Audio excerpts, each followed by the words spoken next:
حضرت سورہ صف آیت 8 جو ہے اس میں ہے کہ اعوذ باللہ من الشیطان الرجیم ومن اظلم ممن افترى علی اللہ الکذب وهو یدعی الی الاسلام واللہ لا یہدی القوم الظالمین۔ اس میں ہمارا جو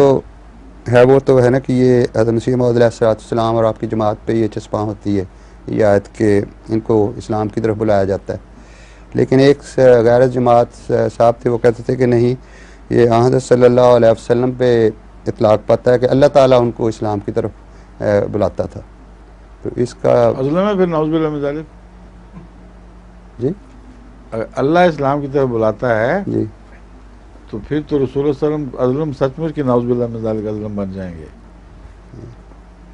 یہاں بلانے والے جھوٹے ہیں اور جو جس کو بلایا جا رہا ہے وہ سچا مسلمان ہے۔ تو اللہ تعالیٰ فرماتا ہے کہ اگر کوئی ایسا شخص ہو جس کے بلانے والے جھوٹے ہوں تو خدا ان کو نہیں پکڑے گا اس شخص کو، لیکن اگر بلانے والے سچے ہوں تو پھر وہ بہت ہی بڑا گنہگار ہوگا۔ سمجھیں؟ اس لیے رسول اللہ صلی اللہ علیہ وسلم پر تو کسی طرح اطلاق ہو ہی نہیں سکتی بات، یہ انسانی معاملات کی بحث ہے۔ من اظلم ممن افترى علی اللہ کذبا، یہاں سے شروع ہوتی ہے بات، جی وَهُوَ يُدْعَىٰ إِلَى الْإِسْلَامِ۔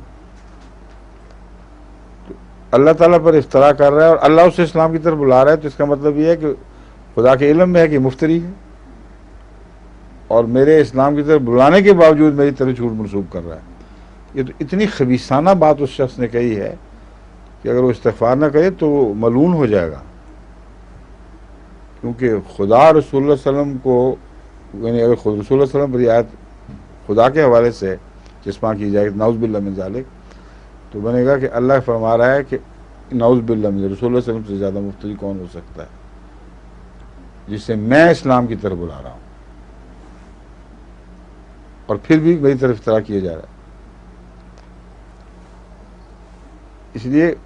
کوئی تصور میں بھی نہیں، کسی شریف انسان کے تصور میں بھی یہ بات نہیں آ سکتی۔ آج تک کسی مولوی نے بھی یہ بات نہیں کہی، جو شدید ترین احمدیت کا دشمن ہے وہ بھی جانتا ہے کہ یہ شدید گستاخی ہے اگر اس مضمون کو ان معنوں میں رسول اللہ پر چسپاں کیا جائے کہ خدا بلانے والا ہے۔ خدا پر تو افتراء ہو رہا ہے، بندوں نے پہچاننا ہے، خدا تو جانتا ہے کون مفتری ہے کون نہیں ہے، بحث ہی بندوں کی ہو رہی ہے۔ من اظلم ممن افترى علی اللہ کذبا،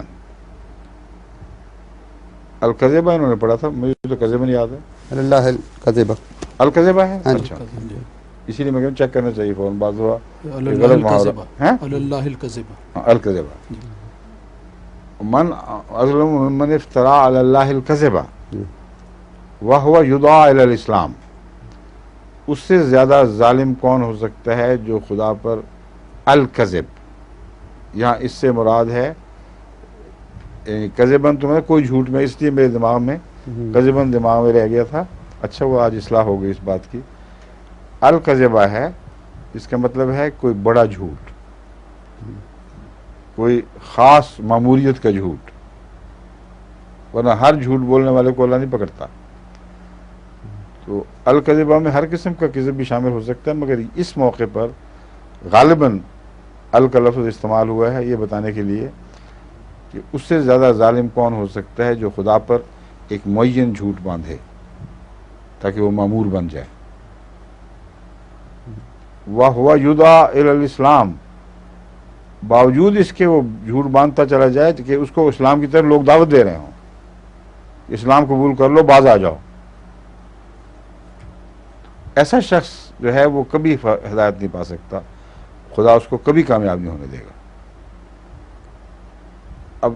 حضرت مسیح موعود علیہ السلام پر اس کا اطلاق ان معنوں میں ہوتا ہے کہ اگر حضرت مسیح موعود علیہ السلام خدا پر الکذب باندھ رہے ہیں، خاص جھوٹ باندھ رہے ہیں، اور سارے لوگ آپ کو اسلام کی طرف بلا رہے ہیں، تو پھر آپ کبھی کامیاب ہو ہی نہیں سکتے، کیونکہ اللہ تعالیٰ فرماتا ہے، اگلی آیت کا حصہ پڑھیں کیا سزا مقرر فرمائی ہے، واللہ لا یہدی القوم الظالمین، وَلَا لَا يَهْدِي الْقَوْمَ الظَّالِمِينَ۔ تو ظالموں کی قوم کو خدا ہدایت نہیں دیتا، لیکن ازلم کو تو کسی طرح چھوڑے گا ہی نہیں. جو سب سے بڑا ظلم باندھنے والا ہو اس کو خدا کیسے چھوڑ دے گا؟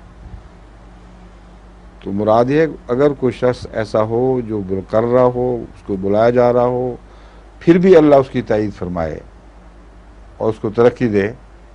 تو اس کو جھوٹا کہنے کا کسی کو کوئی حق نہیں ہے. یہ دلیل ہے. ٹھیک ہے. ٹھیک ہے. ظہور مہدی آخر